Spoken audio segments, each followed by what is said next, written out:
Bienvenidos nuevamente, amigos televidentes, a su programa Viva Mejor. Como dijimos antes del corte comercial, vamos ahora a extendernos en el tema de la influenza. ¿Por qué? Porque es algo que nos afecta a una gran parte de la población todos los años. Y aunque pasó muy desapercibida el año pasado, ¿ok? Este año ha vuelto con toda la fuerza que ha podido, ¿ok? En 1919, en España y Latinoamérica, que es donde yo tengo, de donde yo saqué la información de los registros que voy a comentar, comenzó en nuestro país algo que llamaban una nueva peste, ¿ok? Era de pronto, unas personas se reunían en un sitio y a los 4 o 5 días todos tenían una sintomatología muy fuerte que les provocaba malestar general muy grande, unas fiebres muy altas y normalmente neumonía, ¿ok? Y muy poca gente sobrevivía a esa peste, como le decían en 1919. Comenzaron a estudiarla y descubrieron que era un virus que nunca antes nadie había visto. Es el virus H1N1, ¿ok? Y le colocaron o le decían después el virus de la gripe, ¿ok? Y tomó muchos años, ¿ok?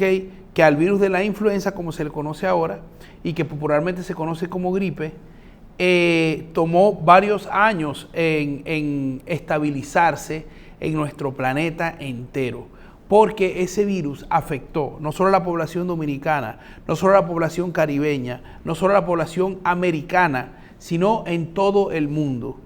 El virus de la influenza en 1930, en solo 10 años, había matado más de 50 millones de personas, ¿ok? Y no fue hasta 1940 y tantos, 50, que se creó la vacuna con la que pudieron comenzar a prevenir el ataque o los síntomas fuertes de esta enfermedad. Entonces, es muy importante porque históricamente es una precuela, o es decir, tenemos experiencia a partir de este virus de lo que es el virus del COVID que apareció exactamente 100 años después en nuestro planeta. ¿Ok? Y las epidemias o las pandemias, más o menos las últimas 4 pandemias de la historia, desde 1700, han tenido más o menos ese periodo de 100 años, algunas menos, otras más, en aparecer en nuestro planeta. La influenza se ha quedado como una enfermedad más. Le decimos la gripe y es muy distinta a lo que llamamos resfriado, aunque presenta síntomas parecidos y las complicaciones pueden ser también parecidas. Ok, pero ¿qué es la gripe? Diferenciando del catarro común o resfriado.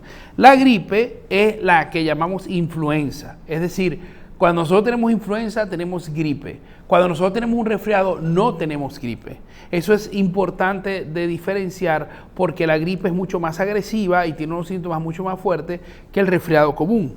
Ok, es una enfermedad respiratoria, la gripe, contagiosa, provocada por los virus de la influenza que infectan la vía respiratoria, es decir, entran por la nariz, la boca y recuerden también que las mucosas oculares también se impregnan del virus y pueden provocar también que nos infectemos, ¿ok? Este virus puede causar una enfermedad leve, moderada o grave, ¿ok? Y en ocasiones puede llevar a la muerte, sí, en ocasiones puede llevar a la muerte, como estamos diciendo, ¿ok? Entonces, conocemos muy bien la influenza porque a todos nos ha dado gripe alguna vez. Yo acabo de salir de un proceso de influenza hace menos de 2 semanas. No, ni siquiera, hace menos de 1 semana. Ok, entonces la influenza puede causar una enfermedad, como dije, leve, moderada o grave. Hay gente incluso que la pasa asintomáticamente, como otros virus respiratorios que conocemos. Ok, la influenza es más fuerte que el resfriado, aunque tenemos los mismos síntomas. Y vamos a ver por qué. Lo primero es fiebre con escalofríos. A esta influenza que vino en el 2021, en el mes de noviembre, en Estados Unidos se la conoce como rompehuesos. Y aquí en nuestro país también los médicos la conocemos como la fiebre rompehuesos. ¿Por qué? Porque es una influenza que llegó con fiebres entre 38.5 y 41 grados centígrados. Cosa que con unos escalofríos muy fuertes y unos dolores en las articulaciones y en las estructuras óseas. Recuerden que cuando la fiebre pasa de 41, sentimos que todos los huesos nos duelen y como que se van a partir. ¿Ok? Es una fiebre muy fuerte. Yo la acabo de experimentar y les puedo decir por experiencia que aparte del escalofrío insoportable que da tener más de 41 grados centígrados, el dolor de huesos y el malestar general es tan fuerte que uno no puede, está absoluta y totalmente incapacitado. Ok, otro síntoma de la gripe es la tos. Ok, la tos que va a ser una tos generalmente productiva, es decir, con moco. Ok, esa tos va a botar moco generalmente transparente. Si nosotros vemos que el moco se pone muy amarillento o muy verdoso, es peligroso porque podemos tener una bacteria también sobreagregada al virus que nos está dando, al virus de la gripe, y allí hay muchas más posibilidades de que una bronquitis se vuelva neumonía. ¿Ok? El dolor de garganta es otro síntoma común en el resfriado y de hecho en la gripe, perdón, de hecho suele empezar con un dolor muy puntual, pero muy fuerte en la garganta, y después uno siente como que ese dolor se expande, disminuye, pero se expande y toda la garganta se inflama. Puede darnos incluso, llegar a darnos dificultad para tragar, es decir, dolor al ingerir sólidos o al ingerir incluso líquidos, ¿ok? Y eso hace que tengamos poco apetito, ¿ok? Aparte de que viene generalmente acompañado con malestar general, que es esa fatiga o cansancio que da, que no nos provoca hacer absolutamente nada, nos provoca estar acostados en la cama, que es lo que tenemos que hacer para curarnos más rápido de la gripe, ya lo veremos en el tratamiento, ¿no? Pero esa fatiga, ese cansancio general es producto de el desgaste celular que está teniendo nuestro cuerpo por la replicación viral. ¿Ok? Luego está la secreción o congestión nasal, que es una de las cosas más incómodas que puede haber en la vida, o sea, en una enfermedad. Muchas veces se va todo, se va la fiebre, se va el malestar general, se va el dolor de garganta, se va todos los síntomas y nos queda la rinorrea, que es la secreción nasal, ¿no? Y queda uno goteando por la nariz, usando pañuelo, irritándose la nariz, tiene uno la nariz roja, producto de tanto tocarse, de tanto soplarse la nariz, y tiene un acúmulo de moco tan grande en la nariz que impide respirar por una o ambas fosas nasales. Generalmente las fosas nasales se van turnando, ¿verdad?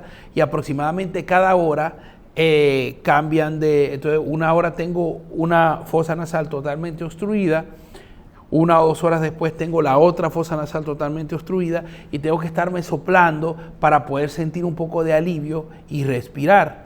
Y la rinorrea no solamente es por la parte de adelante de la nariz, sino que también es retrofaringia, es decir, cae moco por la garganta y la irrita también. Entonces vuelve otra vez el proceso irritativo de la garganta, de la faringe y de la laringe, ¿verdad? Pudiendo producir o facilitar que nos dé también una bronquitis. ¿Ok? Entonces, si usted tiene fiebre, tos con expectoración, que es uno de los diagnósticos diferenciales con el COVID. El COVID generalmente cursa con tos seca. ¿Ok? Dolor de garganta, secreción o congestión nasal, dolores musculares o corporales, astenia o fatiga, ¿ok? Algunas personas pueden cursar también con diarrea, sí, pero no es común. Algunas personas con la influenza pueden perder el gusto y el olfato? Claro que sí. Y no es un diagnóstico diferencial del COVID el perder el gusto y el olfato, aunque sí es verdad que en el COVID es mucho más frecuente. En la influenza no es tan frecuente, pero se puede dar. Entonces no es que tenemos COVID simplemente porque perdimos el gusto y el olfato, porque eso también lo podemos perder con el virus H1N1. ¿Ok? Es importante también saber que no todas las personas tienen todos los síntomas, porque por eso dijimos que puede dar de una manera leve, moderada o grave. Hay personas que pueden comenzar a toser con expectoración sin fiebre, por ejemplo, y nunca tener fiebre durante el proceso de la enfermedad. ¿Por qué? Porque su sistema inmune actúa de esa manera. Sobre todo personas mayores de 65 años tienden a presentar la tos con expectoración sin fiebre. ¿Esto es bueno? ¿Es malo? Bueno, es bueno porque uno se siente mejor, uno no se siente decaído, ni con escalofríos, ni con ganas de estar en la cama. Pero al mismo tiempo, al sentir que uno no tiene una enfermedad grave, la influenza puede causar más daño, puede causar una bronquitis y una neumonía sin nosotros darnos cuenta. Recordemos que las personas mayores de 75 o 80 años muchas veces no hacen fiebre, aunque tengan una infección grave hasta que ya están en sepsis, ¿no? Que entonces comienzan a hacer las fiebres. Entonces tenemos que tener cuidado con esa tos. Si vemos que esa expectoración es muy espesa, es amarillenta, es verdosa, es preferible acudir al médico para que nos ponga un tratamiento, porque podemos despertarnos con la sorpresa de que tenemos una bronconeumonía o una neumonía grave, ¿verdad? Que puede incluso poner en riesgo nuestra vida. ¿Ok? Entonces, ¿cómo se propaga la influenza, no? La influenza se propaga igual que cualquier virus sincitial respiratorio. Es decir, la influenza se propaga por las gotitas de saliva, pero es más pequeña que el COVID. Pesa menos que el COVID. Por lo tanto, se queda en el aire un poco más de tiempo que el COVID. Ya sabemos que el COVID no queda volando en el aire. La influenza más o menos, es decir, es como si cayera en cámara muy lenta, ¿ok? Entonces, si una persona tose o estornuda o bota saliva hablando, ¿ok? Alrededor de ella se va a hacer una pequeña nube por unos segundos, ¿ok? Y si estamos cerca en el rango de acción de la persona, esa persona puede contagiarnos. ¿Por qué? Porque esas gotitas de saliva llegan hasta nosotros de manera fácil.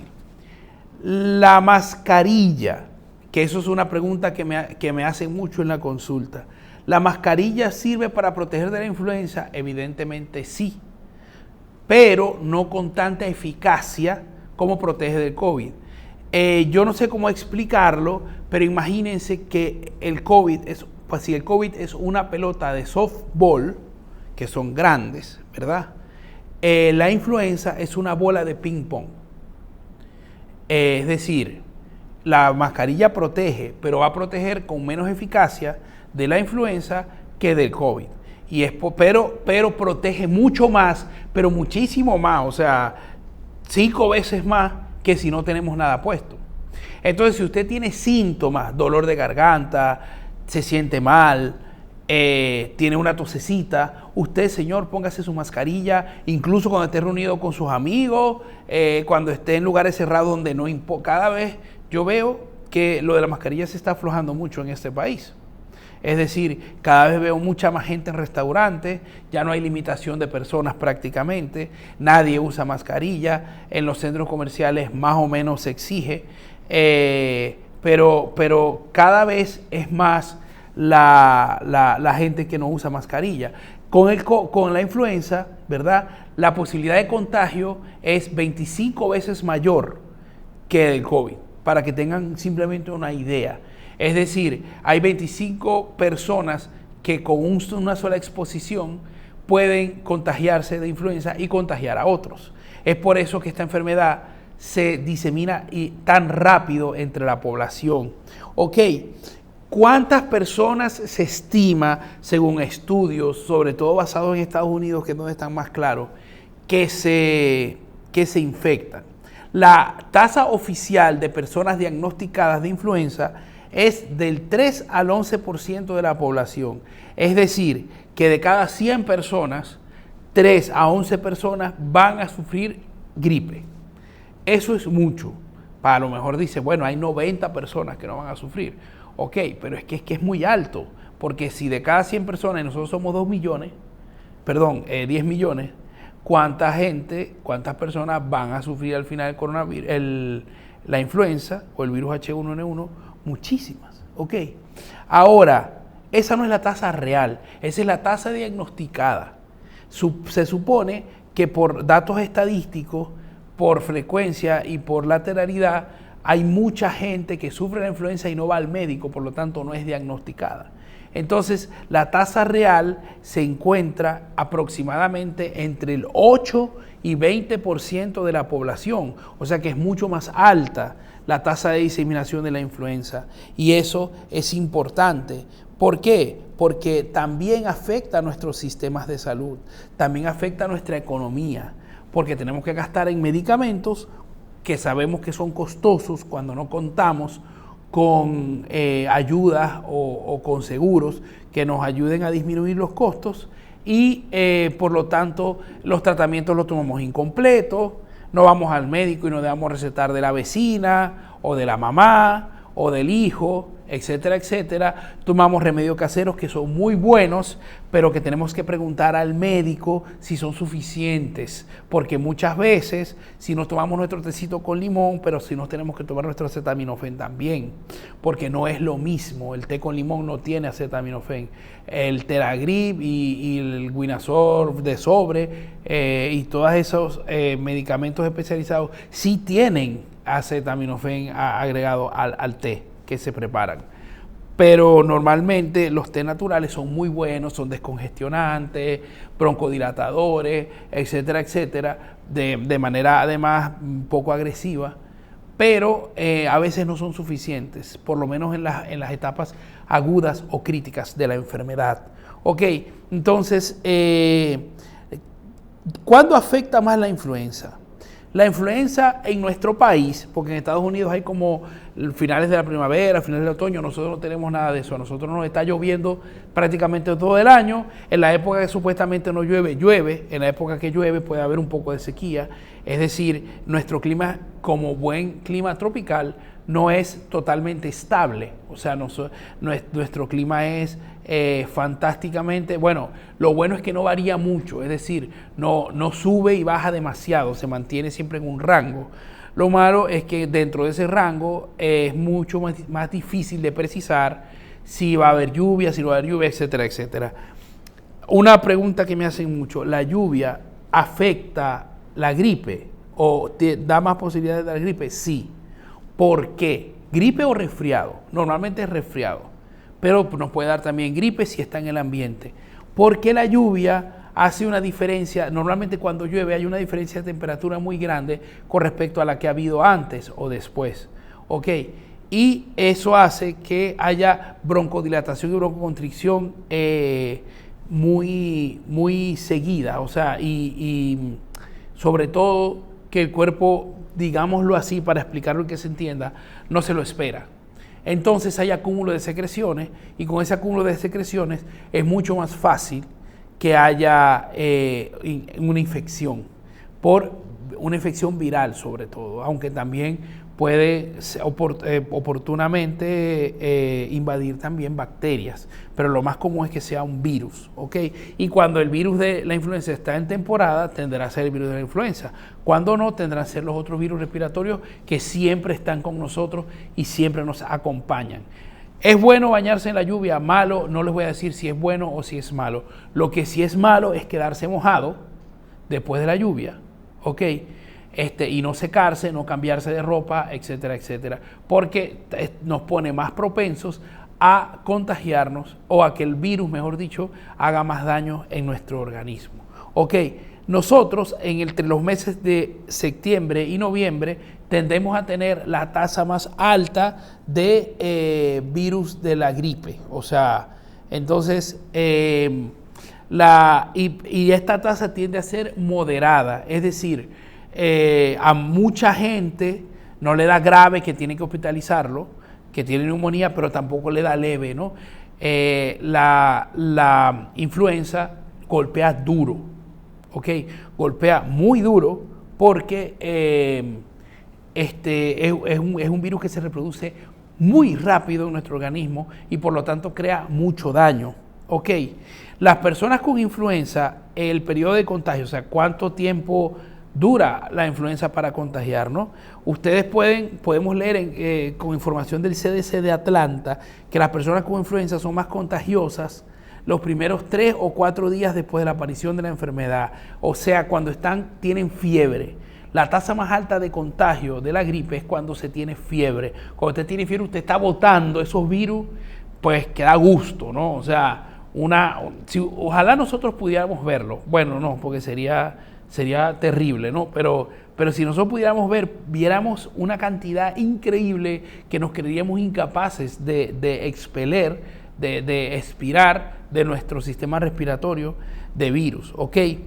Los adultos sanos pueden contagiar a los demás desde un día antes que se manifiesten los síntomas. O sea, que empiece el dolor de garganta, que empiece la fiebrecita, etcétera, etcétera, ¿verdad?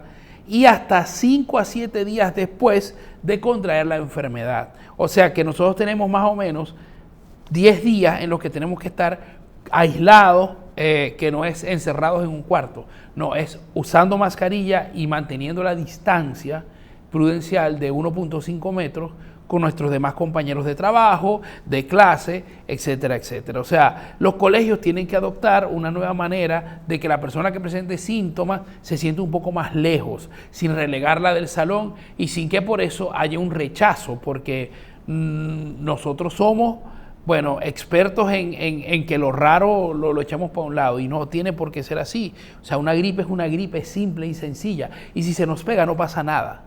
Pero es bueno que no se contagie, es mejor si no la tenemos. Entonces, si nosotros logramos colocar en un lugar del salón donde igual se pueda seguir viendo el pizarrón, igual se sigan viendo las exposiciones, etcétera, etcétera, pero que esté un poco manteniendo esa distancia prudencial, es mucho mejor. Igual en nuestros puestos y compañías de trabajo sabemos que las oficinas cada vez tienen más cercanía de cubículos, ¿ok?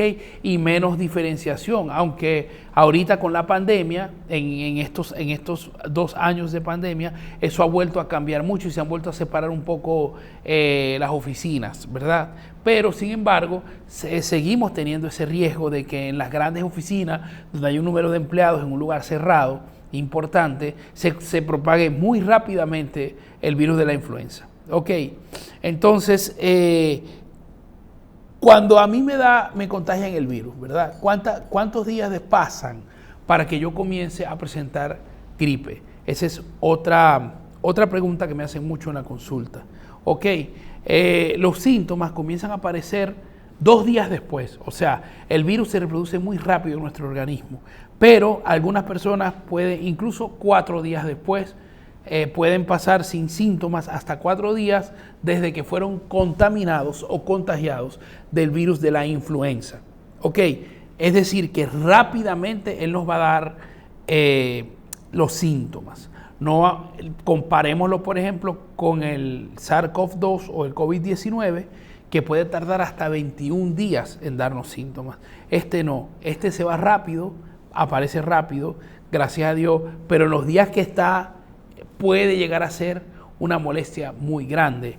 ¿Por qué? Porque si a nosotros de un día para otro nos da fiebre de 38.5, 39, 40, 41 grados centígrados, lo vamos a sufrir mucho, ¿ok? Y entonces tenemos que saber que si nosotros tenemos gripe, lo mejor es dormir la gripe, descansar la gripe, aislarnos, disminuir nuestras actividades, ¿ok? Porque mientras más forcemos nuestro cuerpo a trabajar cuando tiene un ataque viral tan fuerte como lo es el de la gripe y la influenza, vamos a ponerlo en más riesgo de generar complicaciones. Y simplemente con un par de días de descanso, de un descanso bueno, el cuerpo se puede mejorar. ¿Por qué? Porque hay una cosa muy importante que tenemos que entender. Cuando logramos caer en sueño, ¿verdad? El cuerpo comienza a actuar de una manera distinta cuando está en vigilia. Entre las cosas que suceden cuando estamos durmiendo es que tenemos la tasa más alta de producción de defensas y mecanismos de defensa de nuestro cuerpo para vencer las enfermedades que estamos padeciendo. Es por eso que el mecanismo natural del cuerpo cuando se está enfermo, sobre todo cuando se tiene una infección, es dormir. O sea, es acostarse. El cuerpo necesita como hibernar. ¿Para qué? Para que el sistema inmune, el sistema de defensa, desarrolle a toda su capacidad el sistema de defensa que va a ayudarnos a controlar, a erradicar esa enfermedad que estamos padeciendo en nuestro organismo. Es por eso que es tan importante durante los días que tenemos los síntomas, especialmente la fiebre, que es un síntoma de alarma en cualquier enfermedad, ¿ok? Descansemos, no hagamos una actividad fuerte, no vayamos al gimnasio, etcétera, etcétera. ¿Por qué? Porque ya de por sí la fiebre implica un gran desgaste celular, la replicación viral implica un gran desgaste celular. Podemos percibir, aunque sea levemente, cómo está sufriendo nuestro cuerpo con todas estas cosas.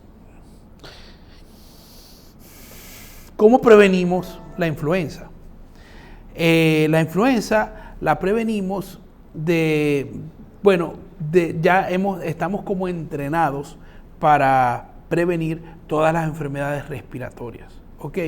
La influenza la prevenimos tomando las mismas medidas con las que prevenimos el COVID. ¿Ok? Si nos sentimos mal, uso de mascarilla. Si nos sentimos mal, aislamiento domiciliario por un par de días. Si nos sentimos mal, hacernos los exámenes para ver si no tenemos una infección bacteriana sobreagregada. ¿Ok? Ir al médico para saber si tenemos faringitis, si tenemos bronquitis, si tenemos neumonía, porque todas estas pueden ser complicaciones graves y severas de la influenza y por lo tanto lo mejor es acudir al médico. Sé que casi nadie acude al médico por tener fiebre o por tener gripe, pero cuando la fiebre dura más de 48 horas, hay que ir al médico porque esa fiebre puede ser peligrosa para nuestro organismo. ¿Ok?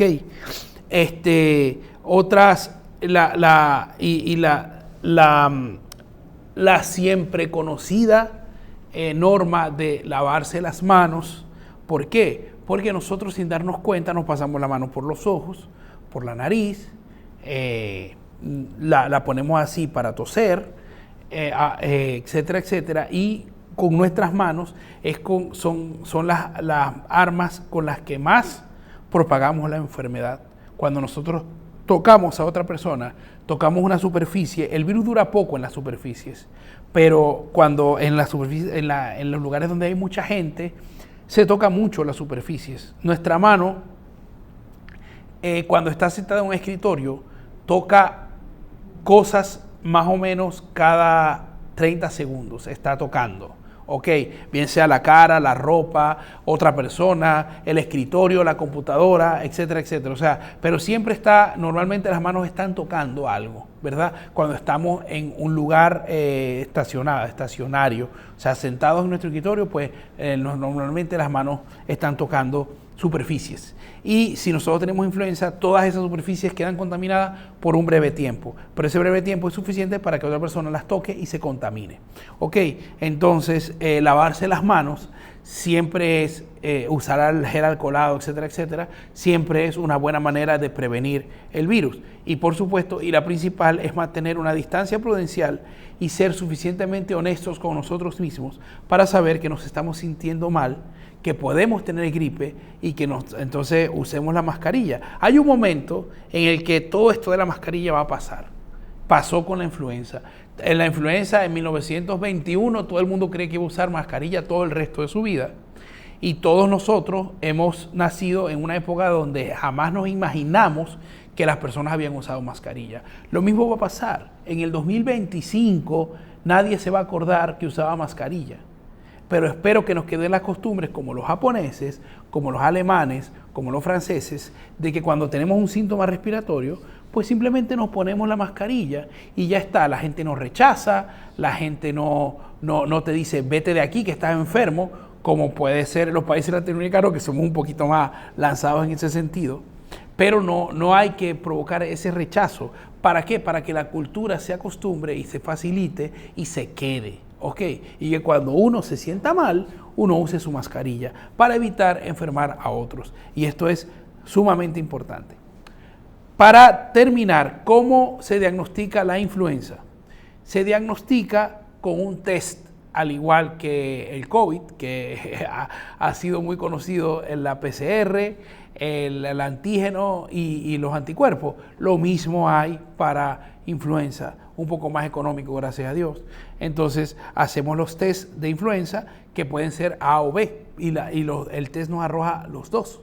Ok, entonces es muy importante, si nosotros no estamos seguros de si tenemos COVID, tenemos influenza, tenemos dengue, etcétera, etcétera, nos hagamos un test para saber si padecemos influenza, porque entonces ya el doctor ataca por ahí y se queda tranquilo. Evidentemente, como cualquier virus, no hay un medicamento específico para la influenza. Se pueden usar retrovirales si la neumonía es muy grave, pero de resto van a ser combatir los síntomas para que nuestro cuerpo, que pues, es capaz de exagerar un poco la influenza por la agresividad con la que hay la replicación viral, nos puede ocasionar un daño también a nosotros mismos. Entonces ayudamos moderando la fiebre, moderando la tos, moderando la expectoración, etcétera, etcétera. ¿Ok? O sea, y esperamos que pasen los 7 a 10 días que dura la enfermedad.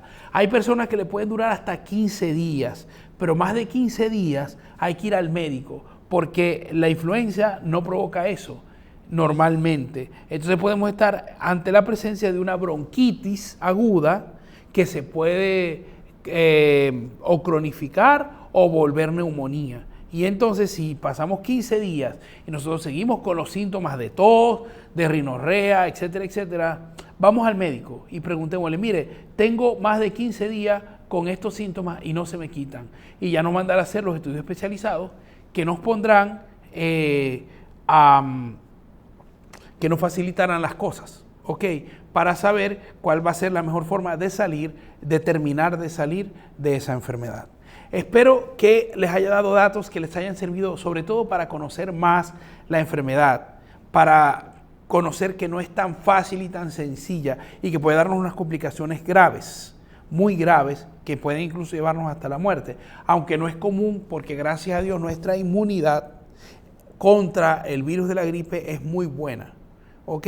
Y es capaz, normalmente el cuerpo es capaz de combatirla, pero tenemos que estar pendientes de cuando sea una cepa que específicamente nos golpee muy directamente, tenemos que tener más precauciones y más cuidado. No se vayan, que seguimos con más y mucho más de Viva Mejor para todos ustedes.